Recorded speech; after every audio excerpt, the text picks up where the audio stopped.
I'm going to tell you guys one thing that I think is one of the hardest lessons when it comes to healing. And I say, like, this is like harder than anything that we've already talked about, right? This is something that even I feel like the most healed and like self aware people struggle with. Something that I even still struggle with from time to time, even though I have digested this lesson and really dug deep into it. And that is holding ourselves accountable for the part that we play in our own suffering. If this is your first time here, welcome to the Club of for Learning and for Healing. I am your host, Darrell MLB, and this is the Thought Daughter Podcast. So, a little bit of a tidbit about me. It does kind of make sense into what we're going to talk about today. But I studied a lot of the Buddhist belief. Now, I don't particularly subscribe to any specific religion. I have studied a lot of religions, and that was one that I studied a lot because I really liked the morale of it. The morale of Buddhism causes you to really look within yourself, and I feel like the reason that I like it so much is because a lot of those values helped me heal through a lot of the hard things that I went through. But one of the biggest lessons of Buddhism that was so hard for me to digest, but when I really got it through my head, everything changed, was understanding the part that I played in my own suffering. And I remember this was back when I was reading these I'm not really sure. I think it was like a Buddhist monk's like journal entry, like notes, but you could just like read different ones. I can see if I could try to find it. I haven't read it in years, but back when I first moved out and I was trying to find myself and I was trying to heal all the things and figure out what the hell do I do with my life, that was one of the things that I read that helped me immensely.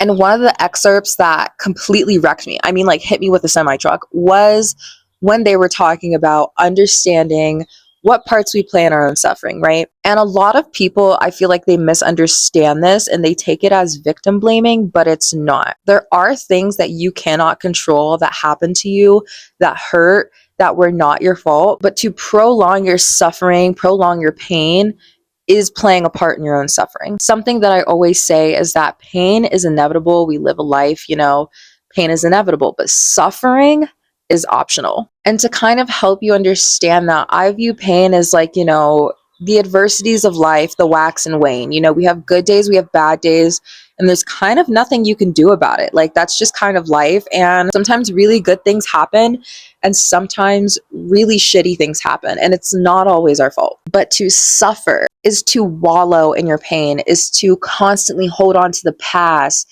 is to constantly hold on to hurt. Suffering is prolonging your pain longer than it needs to be. A good example would be if you fall and you scrape your knee, that's pain. If you continue to pick that scab and it continues to bleed, it's going to take so much longer to heal, and your knee is going to constantly hurt. That is suffering. You are prolonging your pain longer than you need to. Yes, there's still a healing process. You scraped your knee, it's got to heal up, it's got a scab. That is the healing process, and it's just something you have to go through. And it might hurt a little bit, but eventually the pain will subside and the full thing will heal. But to prolong your suffering is not letting it heal, is constantly picking that scab, is constantly putting yourself through more and more pain. And a really complicated lesson is when bad things happen to you, I've learned to have to sit and ask myself, is this something that, was a pain? It just happened. Was it my fault? And I'm going to heal and move on from it.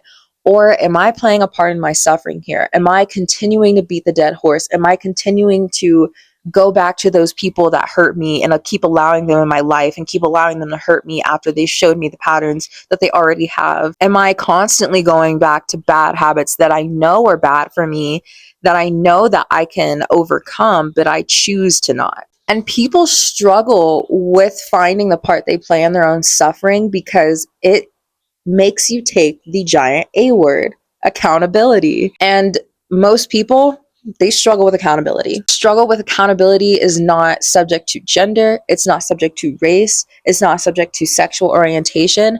Literally, when I say most people, I mean out of the 8 billion people on this planet, majority of them, right? I don't have an exact statistic, but majority of them, I can promise you, struggle with accountability. And most of you would probably agree, based on our own life experiences and how many of us have met so many people that struggle with accountability. And a part of healing that people don't like talking about is having to take accountability, is having to confront yourself and ask yourself, what are the parts that I play in my own suffering? Everybody wants to see healing as, oh, love and light, all the good things, self-care, do a face mask, go get your favorite meal, go get a manicure or pedicure, go out for a walk. And yes, healing can be all of those things, but we too often are just not talking about the quote unquote ugly or the dark or the shadow parts of healing that are so incredibly detrimental to the process of becoming your best self.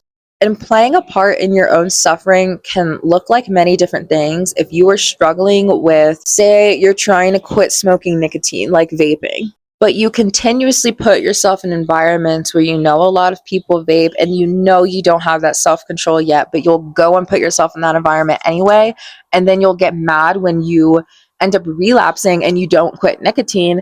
That is a part you're playing in your own suffering, because nobody is making you go into those environments where you're surrounded by the very thing that you were trying to overcome. If you are actively choosing to go into those environments, that is playing a part in your suffering. And suffering is optional. Going in that environment, completely optional. If you're sitting there and you're saying, I'm tired of looking the way I look or feeling the way I look, and I want to, eat healthier or be more active or try a different or like a new hobby, but you continue to not put yourself out there or not research new hobbies, or you continue to only eat junk food and you constantly give yourself excuses as to why you can't go to the gym or go do that active thing that you really want to do so bad, those are all ways of playing a part in your own suffering. You cannot make those excuses for yourself. You cannot just act like things are okay and then get upset when nothing's changing. The reason that people feel like they go insane when they're suffering is because you are doing the same thing over and over and you're expecting yourself to heal, but you're not healing, and you're sitting there and you're wondering, why am I not healing? Why can't I move on from this thing? What is going on? But you refuse to take accountability and to look within and really say to yourself, dang, could I possibly be the problem? And again, I'm not talking about your life pains where like something happens to you and it's not your fault. When I digested the aspect that suffering was always optional, that is when I reclaimed a decent amount of my power. Because not only did I confront those dark parts of myself, but I was also able to look at where I was playing the part in my own suffering and fix that. And at the same time, I was also able to reach a new level of self-awareness. Something that I always say is that people can't tell me anything about myself because I am so chronically self-aware. And understanding the part that I played in my own suffering was a huge part of that, because it allowed me to look at my flaws in such a raw way that I was able to really become self-aware about the issues that I have, the things that I struggle with, the things that I want to change, the things that I even do good, the things that I have changed.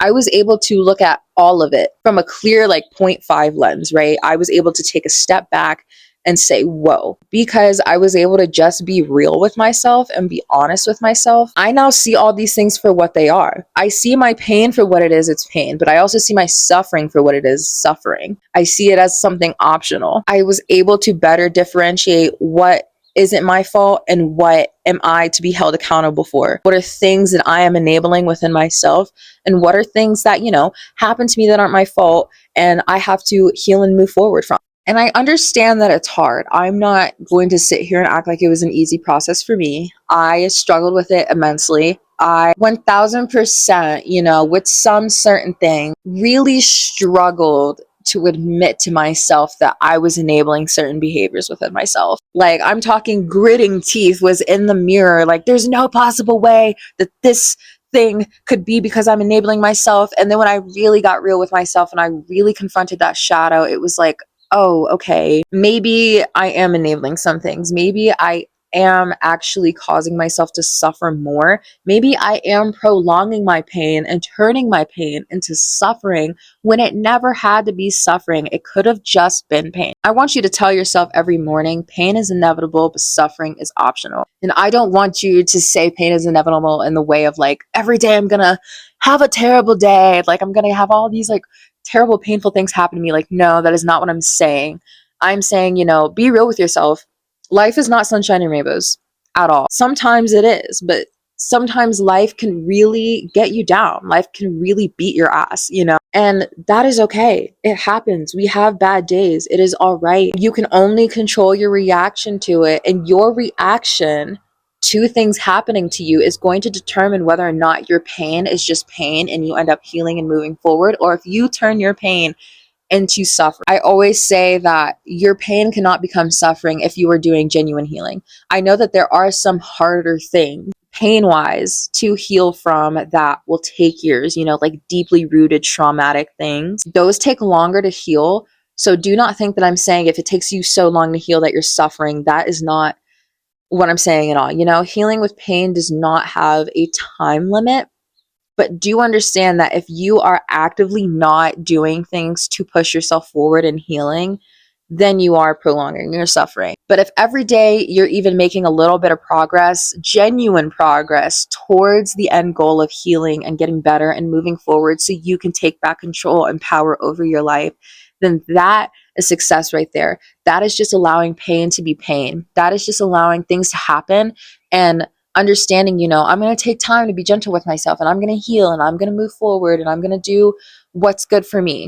All in all, always remember that you are allowed to feel pain, you're allowed to feel those emotions, but to never put yourself in a position of suffering and to never be the reason that you are suffering. Our question of the day today is from Anonymous, and it is, what is one thing that you do every morning that starts your day off just right and helps you walk into each and every day with confidence? Honestly, this is going to sound really funny, but one, I put on a really good outfit because I feel like whenever I wear a good fit, I'm ready to go out into the day and tackle anything that happens. I also do take the time to have like a really slow and intentional morning, to say affirmations to myself, to make myself a breakfast that I not only know will fuel my body, but that I know that I will enjoy. And I make sure to spend that sacred time with myself in the morning and use it almost as an act of self-care. And it just helps me start my day way better. Thank you guys so much for listening. That is all that I have for you guys today. Make sure you check out the Thought Daughter podcast on Spotify, which is linked in the description below. Also, make sure that you check out my Instagram and my TikTok for more about me. I love you guys so much. Make sure you stay cunty, make money, and ask hella questions. I'll see you guys next time. Bye.